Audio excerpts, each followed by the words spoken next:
أعوذ بالله من الشيطان الرجيم. بسم الله الرحمن الرحيم. وإن خفتم شقاق بينهما فابعثوا حكما من أهله وحكما من أهلها إن يريدا إصلاحا يوفق الله بينهما إن الله كان عليما خبيرا. وإن خفتم او کچری تاسو یریږئ شقاق د مخالفت بینهما د دواړو په منځ کې فبعثوا پس تاسو مقرر کړئ حکما یو صلح کوونکي لره من اهله د خاندان د سړي نه وحکما من اهلها او یو صلح کوونکي د ښځې د خاندان نه ان یریدا کچره دا دواړه اراده لري اصلاحا د جوړښت راوستلو یوفق الله بینهما موافقت براولي الله تعالی د دواړو په منځ کې ان الله کان بېشک الله تعالی چې دی علیما علم والا خبیرا خبردار. په مخکې آیت مبارکه کې بیان وکړه چې د زوج او د زوجې منځ کې د ښځې او د خاوند منځ کې مسله پیدا شوه. ښځې نافرماني کوله، مخالفت یې کو، د سړی دی اول دا ښځه دې پویه کړي، نصیحت دې ورته وکړي. د نصیحت نه بعد که څه فرق ونه شو نو بیا دې د هغې بستره جدا کړي. که دې باندې هم تنبیه ونه شوله نو بیا مناسب انداز کې دی ایتا وهل ټکول دی وکي. کچره دین بعدم کور سم نشو، ښځه مخالفت یې پرې نه ښودو او د دواړو منځ کې مخالفت او اختلاف دی نو بیا به څه کېږي؟ دا یې ذکر په دې آیت مبارکه کې دی چې کله ښځې او خاوند خپلو کې خپله مسله حل نه کړه او مسله خاندان ته ووته، د سړي خاندان ته هم خبر ورسېدو او د ښځې خاندان ته هم خبر ورسېدو چې د دې منځ کې اختلاف دی، منافرت راغلی دی، نو بیا به چې کوم د کور ذمهداران خلک دي، د سړي د خاندان ذمهدار او د ښځې د خاندان ذمهدارانو، هغوی به خپلو کې کینی او د سړي د خاندان د طرف نه یو هوښیار او سمجدار انسان به مقرر کړي چې هغه دیانتدار وي، امانتدار وي، سمجدار وي، چې هغه دا غواړي چې دا کور دې آباد شي. او دارنګې د ښځې د خاندان نه یو داسې انسان چې هغه دیانتدار وي، امانتدار وي او سمجدار وي او د دې دواړو خیرخوا وي، نو یو دوه کسان به مقرر شي او دا دواړه به کیني. سړی به د سړي د طرف نه چې کوم کس مقرر دی هغه به سړي سره میلاو شي، دغه خبره به اوري چې اصل مسله څه ده، اختلاف د څه خبرې نه پیدا شو، کوم ځای ته ورسېده، وجه څه ده. دارنګې د ښځې د خاندان د طرف نه چې کوم سمجدار انسان مقرر شوی دی هغه به د ښځې خبره پوره اوري او په اصل مقصد به ځان ورسي. بیا به دواړه خپلو کې کیني او دی به ووایي چې بای اصل ګناه د چا دی، د ښځې ګناه دی که د سړي ګناه دی که د دواړو ګناه دی. دا دواړه به طرفداري نه کوي.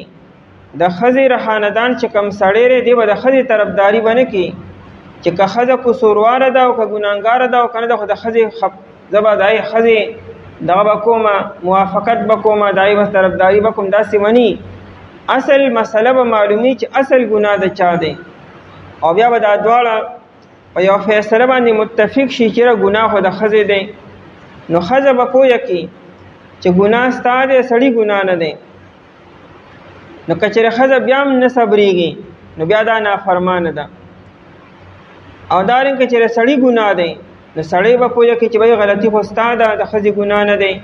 که په خپله خبره بیا هم کلک پاتې دی او بیا هم دې خپلو کې نه رغېږي نو بیا به خبره حاکم ته او عدالت ته به بوځي. خو که چېرې فنه که د ښځې او د سړي خپل اختیار دې له ورکړو دواړو له، سړي هم دا اختیار ورکړو چې تا څه فیصله وکړه ما ته منظوره ده، یعنې که چېرې دا مني نو ټیک ده او که نه مني تو سره زما له طرف نه خلم کولی شي او طلاق ولم ورکولی شي.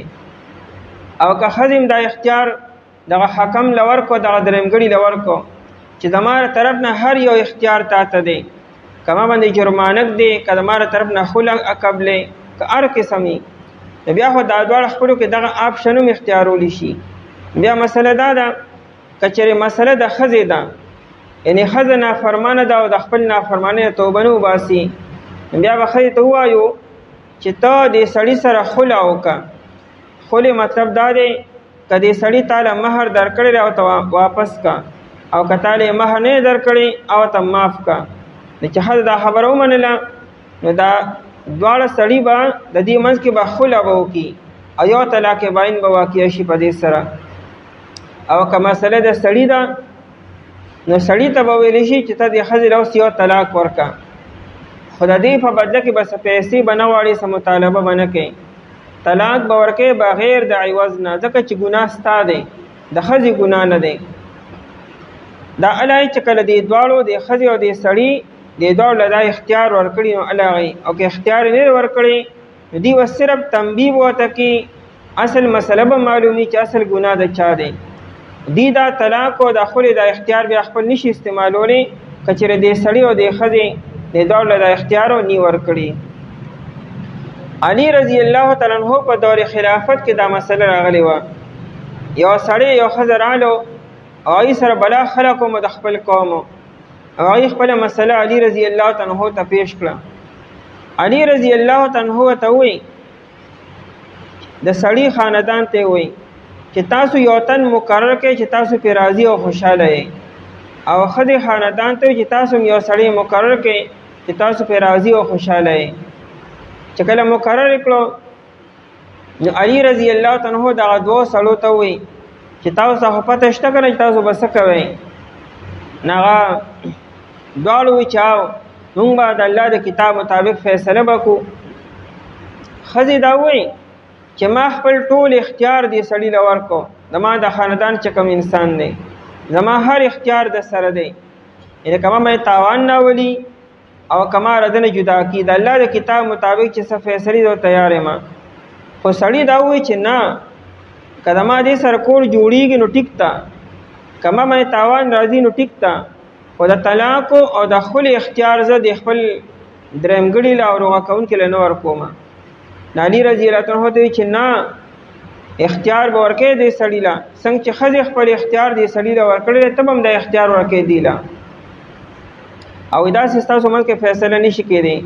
د دې واقع نه دا معلومیږي چې که چېرې سړي خپل اختیار ورکړو ښځې هم خپل اختیار ورکړو نو دغه دواړه دې منځ کې بیا د طلاق فیصله هم کولی شي او که اختیار یې نه ورکړي بیا امام ابو حنیفه رحمت الله علیه وي چې د طلاق فیصله خو نشي کولی صرف قصوروار ټهراولی شي چې سړی قصوروار دی که ښځه قصوروار ده او که دواړه قصوروار دي.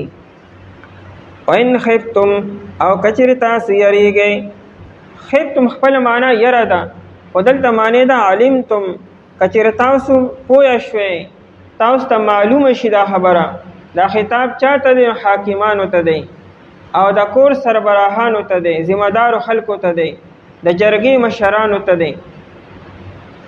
په هغه زمانه کې خاندانی نظام به او مضبوط به د کور مشر او سربراه به هغه بالکل د حاکم په شانته اختیارات به لرلو حکم به جاری کولی شو او دا ښه نظام دی چې په یو کور کې سربراه موجودي څه قانون موجودي نو ماتحت خلق او دغه د لاندې چې کوم خلق یې هغه دا په فیصله باندې فیصله کوي.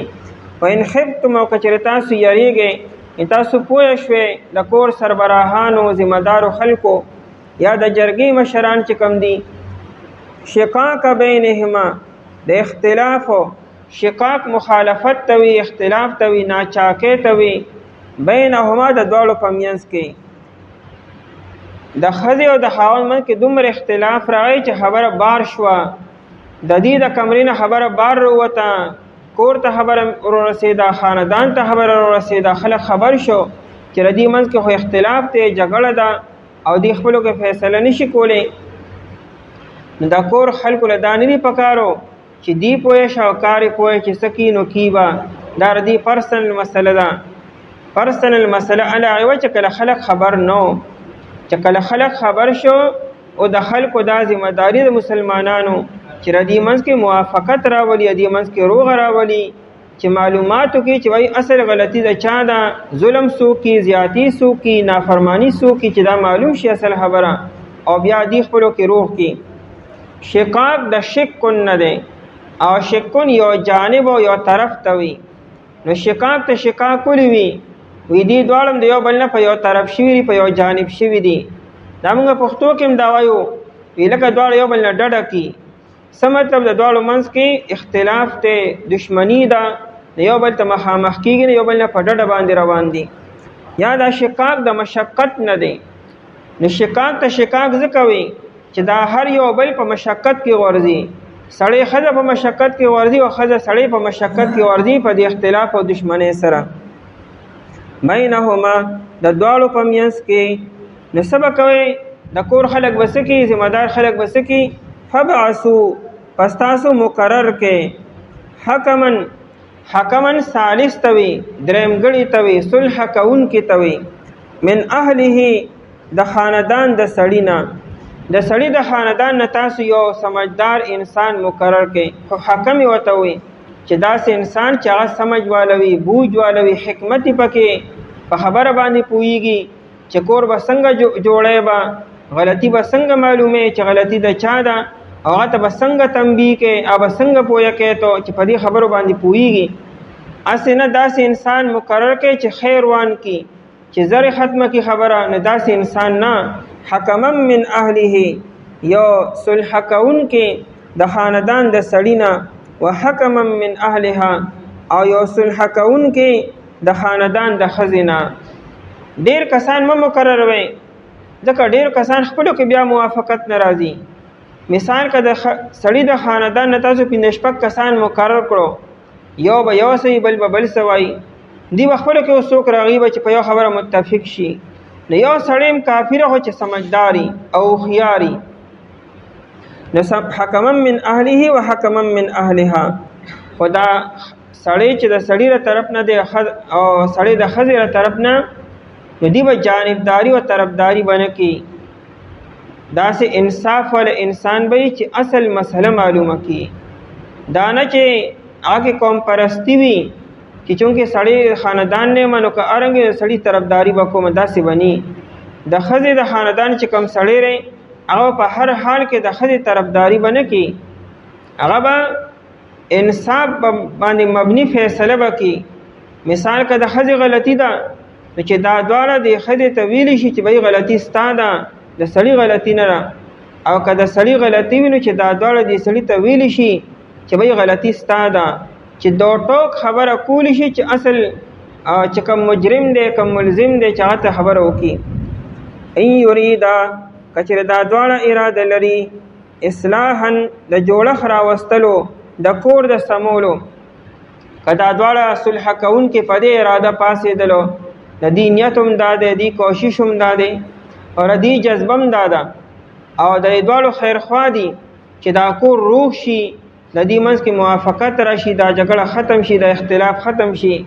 دی په دې اراده په صدق دل سره پاسېدلو او کوشش هم شروع کو، او د دې په زړونو کې څه نور خبره نشته، څه دشمني نشته، نفرت نشته. نو الله جل شانو به د دې دواړو په نیت باندې او دې په کوشش باندې فیصله به وکړي، او دا کور به الله تعالی سم کړي. چې کله یو مؤمن مسلمان چا سره خیرخوا شي او د خیرخواهۍ په بنیاد دی پاسېد او قدمونه واغستلو، الله جل شانو بیا زړونه الله په لاسو کې دي. د تمامو بندګانو زړونه د الله تعالی د دوو ګوتو په منځ کې دي، چې الله جل شانو غواړي سم بشي، چې الله جل شانو غواړي هغه زړونه نشي سمېدی. نو چې کله دا دوه کسان پاسېدو په دې اراده باندې چې ردی منځ کې موافقت راشي، نو الله به صلح دې منځ کې پیدا کړي، اختلافات به ختم شي، جګړې به ختم شي، دواړه یو بل ته به یو شي. ان یریدا کچې دا دواړه اراده لري اصلاحا د صلح د جوړښت راوستلو، نو یوفق الله به موافقت راولي بینهما د دواړو په منځ کې. تفسیر کبیر په دې کې 4 سورتونه لیکلي دي چې دا دواړه څوک دي او موافقت بر دواړو منځ کې د چا منځ کې موافقت راشي. یو تفسیر دا دی کچره دا دواړه فیصله کوونکي او دا صلح کوونکي اراده لري د خیرخواهۍ او د اصلاحو، نو الله تعالی به د دې دواړو منځ کې موافقت راولي. یعنې دا دواړه حاکمان چې دي دا صلح کوونکي چې د دې اراده دا وي چې موږ دا دواړه یو کړو، نو الله تعالی به د دې خپلو منځ کې موافقت راولي. دا دواړه به په یو خبره متفق شي. الله جل جلاله ته د خیر توفیق ورکړي دې دواړو ته چې د دې منځ کې کومه خبره پکار ده چې هغې سره کور سم شي او کور روغ شي، نو الله جل شانو به د دې په زړونو کې د خیر خبره واچي او په هغې سره به الله تعالی دا سړی او دا ښځه خپلو کې یو کړي.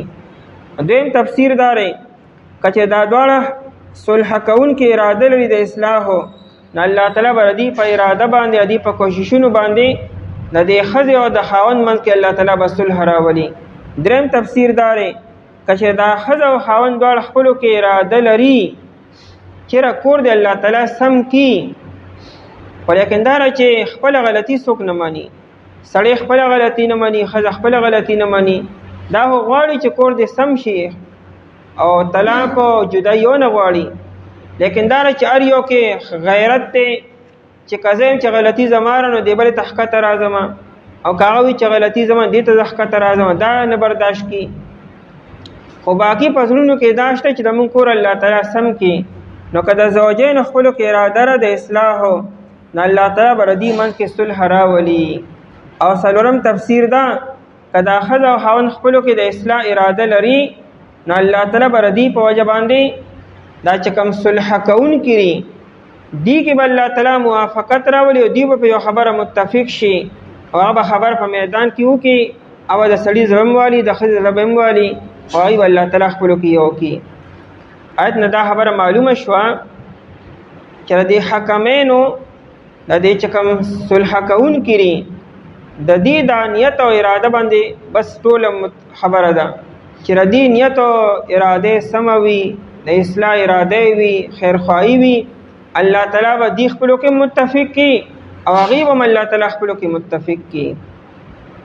او صرف د ښځې او خاوند پورې خاص نه دی، عام طور چې کوم د دوو قومونو منځ کې، د دوو خاندانونو منځ کې، د دوو محلو منځ کې، د دوو کلو منځ کې یا د دوو وروڼو منځ کې چې کوم اختلافات پیدا شي، نو هغې کې هم دا خبره ده چې اول خو د خپلو کې هغوی روغه وکړي، او که خپلو کې روغه نه کېږي نو بیا محلي والا او کلي والا، جرګې والا، پنچایت والا پکار دي چې همدغه شان سمجدار کسان خپلو کې مقرر کړي او هغوی کښېني او هغوی د دې منځ کې صلح وکړي، روغه وکړي.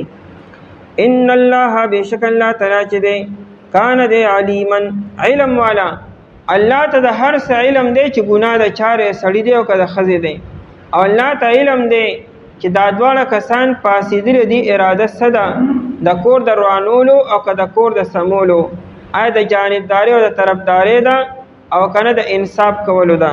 او خبیرا الله تعالی ډېر خبردار دی، الله تعالی د زړونو د نیتونو خبر دی چې دې خپلو کې پټه مشوره څه کړي، چا دا کور تباکو روانوی او خپل زموږ زړونو کې چې کومې پټې دشمنۍ نه آتې وباسو او که نه اراده د دې صلح او د اصلاح ده. او که چېرې تاسو اراده یریږئ تاسو د اختلاف د دواړو په منځ کې، پس مقرر کړئ تاسو یو فیصله کوونکي، صلح کوونکي د خاندان د سړي نه او یو صلح کوونکي د خاندان د ښځې نه، که چېرې دا دواړه اراده لري د جوړښت راوستلو، الله موافقت راولي دواړو په منځ کې، الله به توفیق ورکړي دې دواړو ته. بېشکه الله تعالی چې دی علم والا خبردار